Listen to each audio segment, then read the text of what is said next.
Hello. आज मैं आप लोगों को बिहार बोर्ड 2023 में जो अकाउंटेंसी का एग्ज़ाम हुआ है एनुअल, उसका ऑब्जेक्टिव का सिर्फ आंसर बताने जा रहा हूँ। जैसा कि देखिए यहाँ पे लिखा हुआ भी है, इंटरमीडिएट एग्जामिनेशन 2023 एनुअल है। सब्जेक्ट का नाम है अकाउंटेंसी, सब्जेक्ट का कोड है आपका 220-220 और जो आपका क्वेश्चन पेपर है उसका सेट नंबर है आई। ठीक है, तो आज मैं इसी का ऑब्जेक्टिव यानी MCQ का आंसर बताने जा रहा हूँ। तो जिसमें देखिए सबसे पहला क्वेश्चन है कि विच of the following is not a profitability ratio, यानी इनमें से कौन है जो लाभदायकता अनुपात नहीं है, प्रॉफिटेबिलिटी रेशियो नहीं है। तो आपका जो करंट रेशियो होता है वो आपका प्रॉफिटेबिलिटी रेशियो नहीं कहलाता है। ठीक है, सेकंड क्वेश्चन है असेस्ट अकाउंट इज, यानी संपत्ति खाता होता है, क्या होता है? तो संपत्ति यानी रियल, यानी संपत्ति खाता जो होता है वो आपका रियल अकाउंट होता है। अगला है the ideal quick ratio is, यानी आदर्श त्वरित अनुपात कितना होता है? तो 1:1 होता है। ठीक है, आगे है आपका सवाल डेप्ट इक्विटी रेशियो इज, डेप्ट इक्विटी रेशियो होता है, कितना होता है, मतलब किसके अंतर्गत आता है डेप्ट इक्विटी रेशियो? तो आपका सॉल्वेंसी रेशियो के अंतर्गत आता है। अगला सवाल है profitability ratio is generally expressed in, यानी प्रॉफिटेबिलिटी रेशियो जब हम निकालते हैं तो उसका आंसर जो आता है वो किस में आता है जनरली? तो उसका आंसर आता है आपका परसेंटेज के रूप में। फिर बोला which of the following item is not considered as cash equivalent, यानी इसमें से किसे हम कैश इक्विवेलेंट में नहीं मान सकते हैं? तो बैंक ओवरड्राफ्ट को कैश इक्विवेलेंट में नहीं रखते हैं। फिर अगला cash flow statement is prepared from, यानी कैश फ्लो स्टेटमेंट जो होता है वो किससे तैयार किया जाता है? Balance sheet, profit and loss account और एडिशनल इनकम, यानी ये तीनों से तैयार किया जाता है, मतलब एबव ऑल दी अबव हो जाएगा इसका आंसर। अगला क्वेश्चन है आपका जिसमें लिखा है which of the following is not a cash outflow, यानी इसमें से कौन है जो कैश आउटफ्लो नहीं है? तो आपका जो आंसर होगा इंक्रीज इन क्रेडिटर, क्रेडिटर का जो वैल्यू बढ़ जाता है तो वो कैश आउटफ्लो नहीं कहलाता है। फिर आगे लिखा an example of cash flow from investing activities is, यानी इसमें से कौन है जो कैश फ्लो इन्वेस्टिंग एक्टिविटीज का एग्जांपल है? तो इन्वेस्टिंग एक्टिविटीज में परचेज ऑफ मशीनरी आ जाएगा। ठीक है, अगला सवाल है आपका which of the following is not a cash inflow, यानी इसमें से कौन है जो कैश इनफ्लो में नहीं आता है? तो decrease in creditor, decrease in creditor जो होता है कैश और इनफ्लो में नहीं आता है। फिर अगला विच of the following is not a part of partnership firm, यानी इसमें से कौन है जो पार्टनरशिप फर्म का पार्ट नहीं है? तो आपका आंसर आ जाएगा ट्रेडिंग पार्ट। अगला सवाल है आपका लिखा हुआ in the absence of partnership deed the profit and loss will be distributed among the partners in the ratio of, यानी बोला गया है कि जब पार्टनरशिप एब्सेंट रहता है यानी पार्टनरशिप एग्रीमेंट पेपर नहीं बनता है तो वहां पर प्रॉफिट और लॉस को हम कैसे शेयर करते हैं? तो आपका आंसर होता है इक्वल, यानी 1:1। फिर लिखा when partners capital is fix, जब पार्टनर्स का जो कैपिटल फिक्स होता है तो उसका हर साल का जो कैपिटल होता है वो क्या हो जाता है? फिक्स होता है, यानी कॉन्स्टेंट रहता है। अगला सवाल है which of the following is added to the fluctuating capital, यानी इसमें से किसे फ्लक्चुएटिंग कैपिटल में ऐड किया जाता है? तो प्रॉफिट को ऐड कर दिया जाता है। फिर drawing by partners can be, यानी पार्टनर्स के द्वारा जो ड्राइंग किया जाता है वो किस रूप में हो सकता है? तो कैश के रूप में भी हो सकता है या फिर और किसी भी रूप में हो सकता है, यानी बोथ हो जाएगा आंसर, यानी कैश के रूप में भी निकाल सकता है नहीं तो किसी भी चीज़ के रूप में वो निकाल सकता है, बिजनेस से एसेट्स वगैरह भी, गुड्स वगैरह भी यूज कर सकता है। अगला सवाल है a partner for a firm is, एक पार्टनर फर्म के लिए होता है, क्या होता है? तो ऑनर भी होता है और एजेंट भी होता है, यानी इसका आंसर हो जाएगा सी, यानी बोथ। अगला सवाल है when capital is fixed then which account is open, जब कैपिटल फिक्स्ड होता है तो कौन कौन से खाते तैयार किए जाते हैं? तो कैपिटल अकाउंट भी और करंट अकाउंट भी, यानी दोनों तैयार किया जाता है। फिर आगे लिखा है current account can be, current account हो सकता है आपका पॉजिटिव, नेगेटिव, जीरो, यानी ऑल ऑफ दिस, मतलब इनमें से सभी हो सकता है। फिर अगला बोला है interest on capital is paid to the partners out of, यानी पार्टनर्स के इंटरेस्ट पर जो पैसा दिया जाता है यानी इंटरेस्ट ऑन कैपिटल जो दिया जाता है वो कहाँ से दिया जाता है? तो आपका प्रॉफिट से दिया जाता है। फिर अगला सवाल है यहाँ पे जिसमें लिखा है maximum number of member in partnership under companies act 2013 is, तो कंपनी एक्ट 2013 के अनुसार मैक्सिमम जो नंबर होता है वो 50 होता है। अगला सवाल है profit can cancellation of own debenture is transfer to, यानी अपने जो ऋण पत्र जो रद्द होता है, कैंसलेशन होता है, तो उस पर जो लाभ हुआ है उसको हस्तांतरित कहाँ किया जाता है? तो कैपिटल रिजर्व अकाउंट में ट्रांसफर किया जाता है। अगला सवाल है यानी क्वेश्चन नंबर 22 है sinking fund investment account is an, क्या होता है? तो सिंकिंग फंड इन्वेस्टमेंट अकाउंट जो होता है वो एक एसेट्स होता है। फिर अगला है methods of redemption of debenture is या आर, तो मेथड ऑफ रिडम्पशन का जो डिवेंचर का होता है उसमें रिडम्पशन बाई कन्वर्जन होता है, रिडम्पशन बाई इंस्टॉलमेंट होता है, लमसम पेमेंट मेथड होता है, यानी तीनों होता है, यानी इसलिए इसका आंसर हो जाएगा ऑल ऑफ दीज। अगला सवाल जो है आपका यानी क्वेश्चन नंबर 24 जिसमें लिखा on receipt of money from debenture application debenture application account is credited, तो जब हम डिवेंचर एप्लीकेशन का मनी रिसीव करते हैं तो डिवेंचर एप्लीकेशन अकाउंट को कहा कर देते हैं? क्रेडिट में कर देते हैं।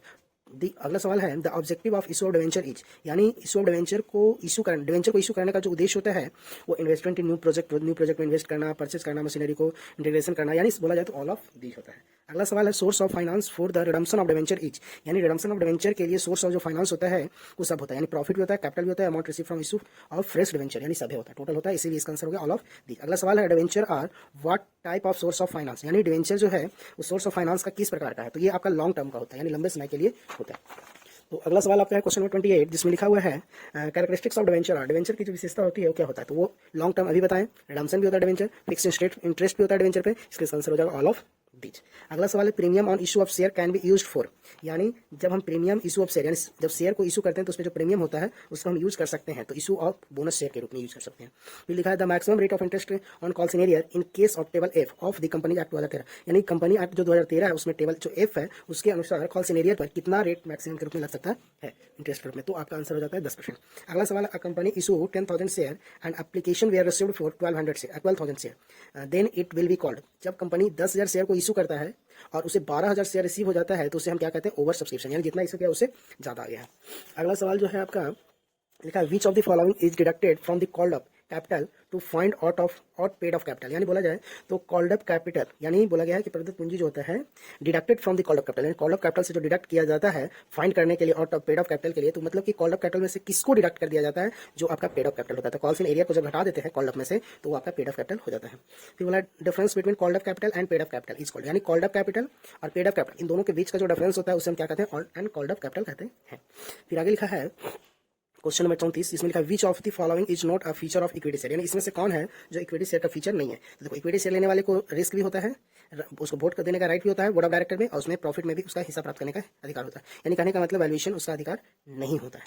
अगला है कंपनी इशू 10,000 शेयर ऑफ 10 रुपए each at a premium of 10%, the amount premium bill, यानी एक कंपनी है जो 10,000 शेयर को इशू करता है 10 रुपये के हिसाब से, तो उस पर 10% का प्रीमियम होता है। तो प्रीमियम का पैसा कितना होगा, तो देखो 10% प्रीमियम है कितना का 10 रुपये का, तो 10 रुपये का अगर हम 10% प्रीमियम निकालते भी हैं तो मेरा कितना रुपया होता है,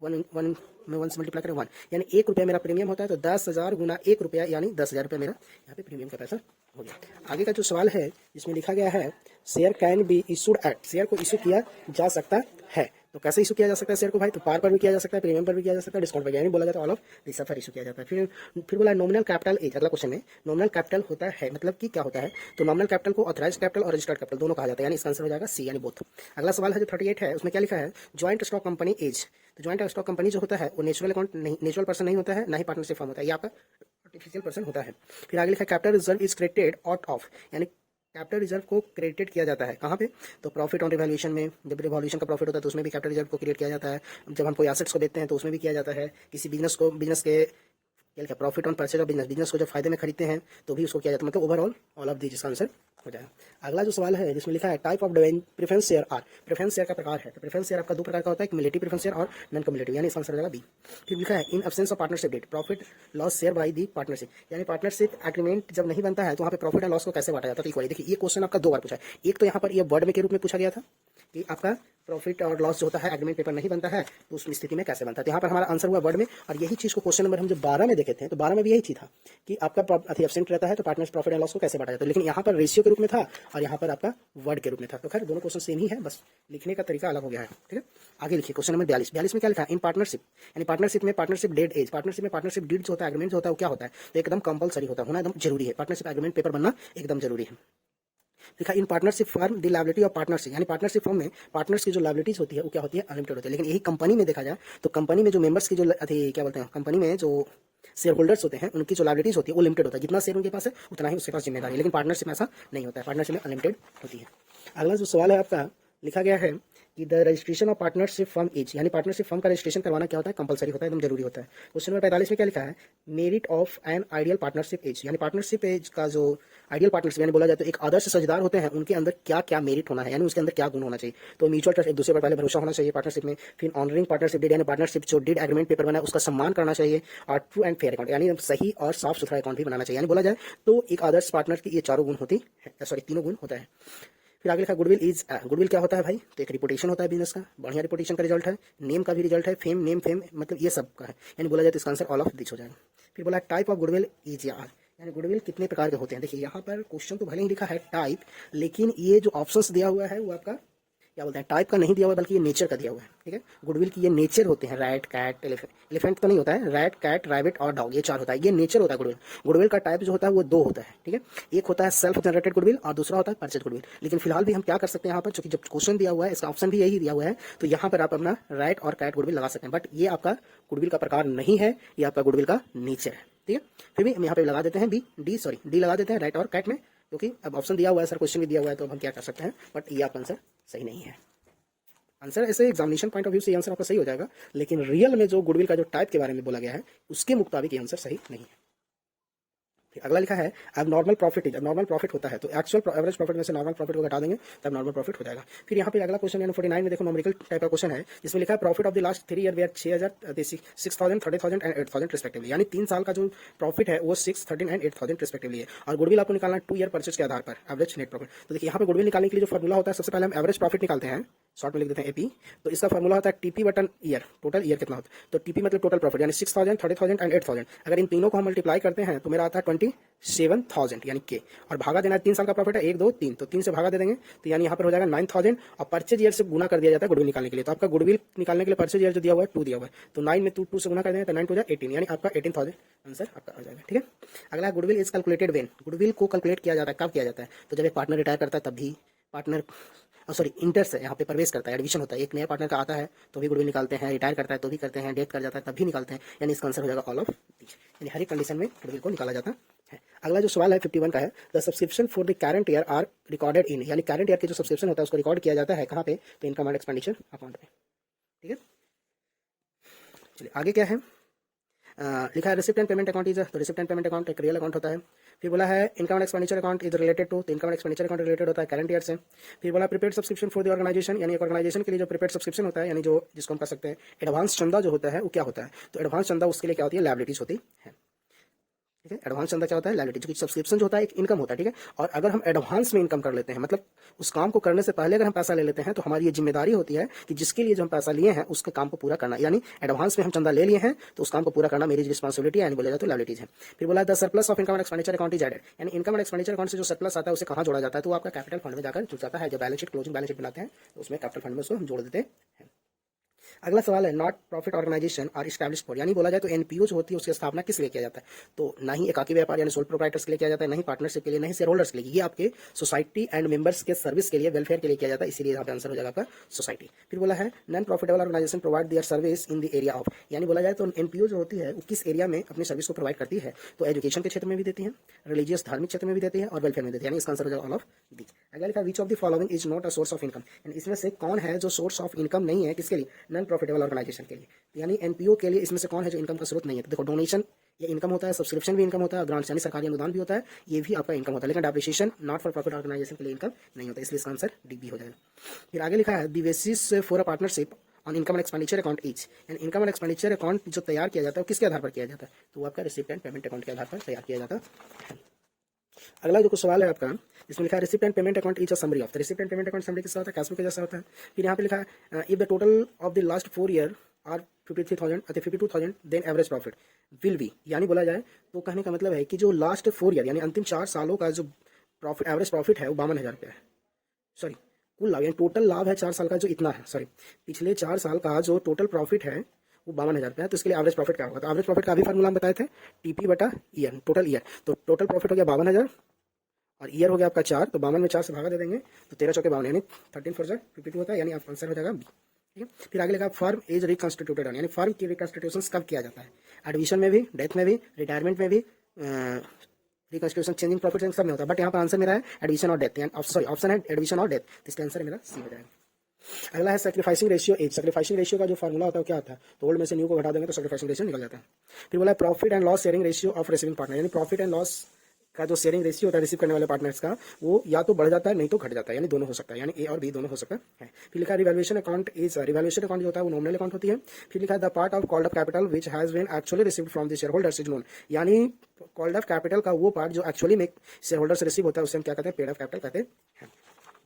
अगला सवाल है 67 जिसमें लिखा है sweet equity share are issue to, sweet equity share जो होता है वो किसके लिए इशू किया जाता है, तो देखो स्वीट इक्विटी शेयर जो होता है कंपनी अपने कर्मचारियों के लिए इशू करती है, ठीक है, यानी मेहनत वाला शेयर्स होता है, इसीलिए कर्मचारी के रूप में एम्प्लॉयज होता है और डायरेक्टर भी वहाँ के कर्मचारियों का कहलाता है, यानी इसलिए इसका आंसर होता है ए एंड बी दोनों हो जाएगा। ठीक है, एक कंपनी ने यहाँ पर लिखा world venture are 4,50,000 was issued by the company against the purchase of the assets of 4,25,000, यानी बोला है कि एक कंपनी का जो एसेट्स है 4,25,000 इसको खरीदता है, लेकिन इसके लिए वो 4,50,000 रुपये का डिवेंचर इशू करता है, तो इसमें जो 25,000 जो एक्स्ट्रा दिया है वो किस लिए दिया है, तो 25,000 एक्स्ट्रा दिया है कंपनी के नेम फेम के लिए, यानी कंपनी का रिपोर्टेशन यानी गुडविल के लिए। ठीक है, इसलिए आंसर इसका क्या हो जाएगा, गुडविल हो जाएगा। फिर लिखा है discount on the issue of debenture is in the nature of, यानी जो डिस्काउंट इशू ऑफ डिवेंचर को जो डिस्काउंट पर इशू किया जाता है उसका क्या नेचर होता है, तो कैपिटल लॉस का नेचर कहलाता है। फिर लिखा है underwriting commission on issue of debenture can not exceed by, यानी अंडरराइटिंग कमीशन जो होता है इस वेंचर पर वो 2.5% से ज़्यादा नहीं होना चाहिए। अगला जो सवाल है 71 का, इसमें लिखा हुआ है यहाँ पे, विच of the following is included in the characteristics of partnership, यानी इसमें से कौन है जो पार्टनरशिप की जो कैरेक्टरिस्टिक्स होती है उसमें शामिल होता है। देखो यहाँ पर लिमिटेड लायबिलिटीज कंपनी में होता है, पार्टनरशिप में नहीं होता है, कॉमन सेल कंपनी में होता है, शेयर्स कंपनी में होता है, यानी 2 और मोर पार्टनर्स जो होता है वो पार्टनरशिप में होता है, इसलिए आंसर ये हो जाएगा। फिर लिखा है the maximum number of partners in a partnership should be, sorry maximum नहीं, मिनिमम है, the minimum number of partners in the partnership should be, तो कम से कम 2 पार्टनर यहाँ पे होना चाहिए मिनिमम में, तो इसका आंसर आपका 2 हो जाएगा। ठीक है, आगे का जो सवाल है जिसमें लिखा है the partners who participate, partner जो होता है पार्टिसिपेट कर सकता है in management of partnership firm, उसको क्या हम कहते हैं, यानी मैनेजमेंट यानी पार्टनरशिप के मैनेजमेंट में अगर कोई पार्टनर पार्टिसिपेट करता है तो उसे हम क्या कहते हैं, एक्टिव पार्टनर्स कहते हैं, काम करने वाला जिसको पार्टनर कर सकते हैं। पार्टनरशिप में भी पार्टनरशिप हो सकता है, लिमिटेड भी हो सकता है, अनलिमिटेड भी हो सकता है, कंप्लीट पार्टनरशिप, यानी इसका आंसर होना चाहिए यहाँ पे ऑल ऑफ दीज होना चाहिए था, मतलब ये सभी होता है। ठीक है, बट यहाँ पे नन ऑफ दीज लिखा हुआ है तो नन ऑफ दीज ही मार दीजिएगा। ठीक है, अगला सवाल है interest on partners drawing for the firm is, partners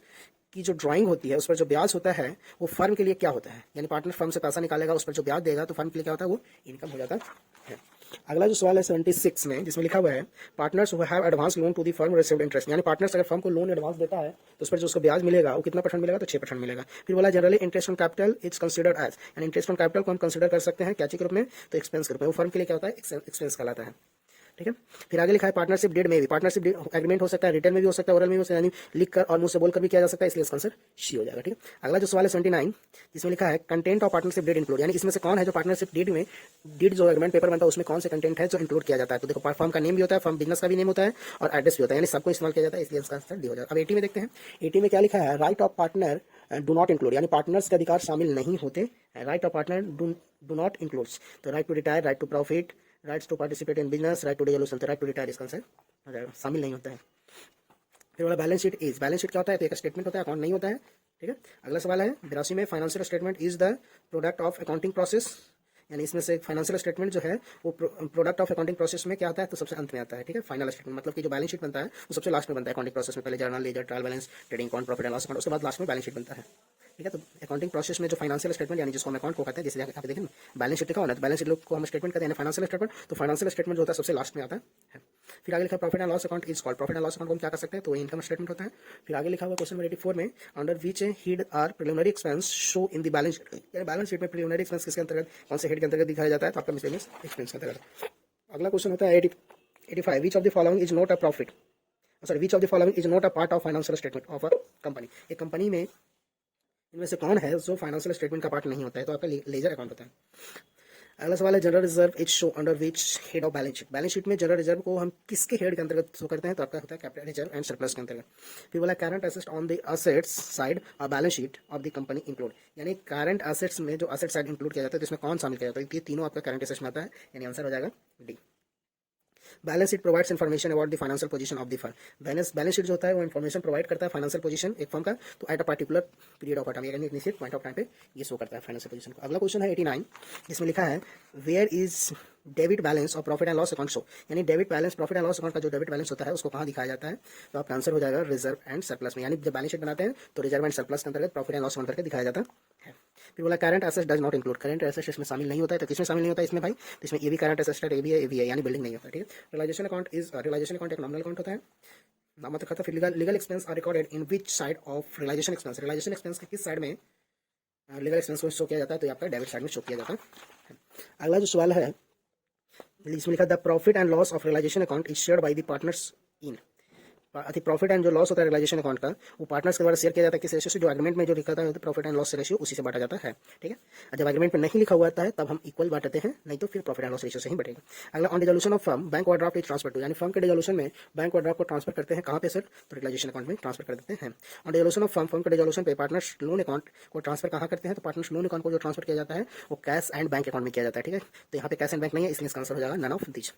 अगला जो सवाल है on dissolution of firm loss on realisation account is debited to which account, यानी डिसोल्यूशन ऑफ फर्म पे जो लॉस होता है रियलाइजेशन अकाउंट से वो कहाँ से डेबिट किया जाता है, लॉस को तो डेबिट किया जाता है पार्टनर्स कैपिटल अकाउंट से डेबिट कर लिया जाता है। अब क्वेश्चन नंबर 97 है जिसमें लिखा है आइडियल करंट रेशियो, यानी आदर्श चालू अनुपात होता है तो 2:1 होता है, यानी 2:1 होता है। लिखा विच of the following is liquid assets, यानी इसमें से कौन है जो लिक्विड एसेट है, तो देखो ये फिक्स असेट है, ये भी फिक्स असेट है, और ये भी लिक्विड असेट में नहीं आता, जो कि लिक्विड असेट का फॉर्मूला था करंट असेट माइनस स्टॉक, यानी करंट में से स्टॉक को घटा देते हैं तो लिक्विड आता है, तो करंट असेट में ये डेटा आता है, यानी ये हो जाता है आपका लिक्विड असेट्स बन जाएगा। फिर बोला payment of indirect tax is considered as, यानी इनडायरेक्ट टैक्स इसमें से हम किसको मानेंगे, सॉरी गलती हो गया, payment of income tax is consider, यानी इनकम टैक्स को किस प्रकार के टैक्स को हम मानते हैं, तो ये मेरा डायरेक्ट टैक्स होता है, क्योंकि इनकम टैक्स का जो बर्डन होता है, जो बोझ होता है, वो उस इंसान यानी एक अकेला इंसान पर रहता है, लोड होता है, इसीलिए उसको डायरेक्ट टैक्स कहते हैं। लेकिन अगर कोई भी टैक्स है और उसका बर्डन लोगों के बीच में बांट दिया जाता है तो इनडायरेक्ट नहीं बल्कि इनडायरेक्ट टैक्स कहलाता है। लेकिन जब बर्डन को हम नहीं बांटेंगे तो डायरेक्ट। और सबसे लास्ट सवाल है आपका, which of the following as non operating expense, यानी इसमें से कौन है जो नॉन ऑपरेटिंग एक्सपेंस है, तो आपका आंसर होता है विजय। इस हिसाब से आपका ऑब्जेक्टिव का टोटल क्वेश्चंस क्लियर हो गया। अब हम नेक्स्ट वीडियो में आपको हम 5 मार्क्स का जो नॉमेरिकल्स क्वेश्चन पूछा गया है उन सारे नॉमेरिकल्स का जवाब हम अभी सॉल्यूशन देंगे, ठीक है। तब तक के बेस्ट ऑफ लक, जय हिंद।